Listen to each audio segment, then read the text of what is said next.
ఓం శ్రీ గురుభ్యో నమః. కాలభైరవ అష్టకం 5వ శ్లోకం. ధర్మసేతుపాలకం త్వధర్మ మార్గనాశకం కర్మపాశమోచకం సుశర్మదాయకం విభుం స్వర్ణవర్ణశేషపాశోభితాంగమండలం కాశికాపురాదినాద కాలభైరవం భజే. ఈ శ్లోకంలో శ్రీ కాలభైరవ స్వామిని ధర్మానికి రక్షకుడిగా, అధర్మాన్ని నిర్మూలించే దైవంగా కీర్తిస్తున్నారు. ధర్మసేతు పాలకం అంటే ధర్మమనే వంతెనను కాపాడే పరమేశ్వర స్వరూపుడు.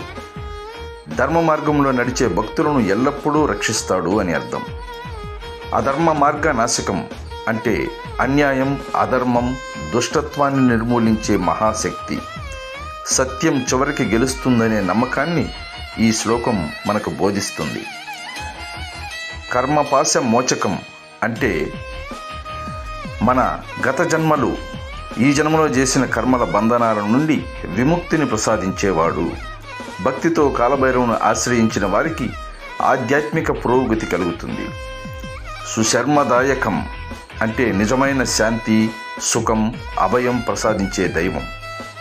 భౌతిక సంపద కంటే మనశ్శాంతి గొప్పదని ఈ శ్లోకం మనకు గుర్తు చేస్తుంది. ఈ శ్లోకం మన జీవితానికి ఇచ్చే సందేశం ఒక గొప్ప పాఠాన్ని నేర్పుతుంది. ధర్మాన్ని అనుసరించి జీవిస్తే దైవానుగ్రహం తప్పకుండా లభిస్తుంది. అధర్మం తాత్కాలికంగా గెలిచినట్లు కనిపించినా చివరకు విజయం ధర్మానిదే. మంచి ఆలోచనలు, మంచి పనులు, భగవంతునిపై విశ్వాసం కలిగి ఉంటే కర్మబంధాలు కూడా క్రమంగా తొలగిపోతాయి.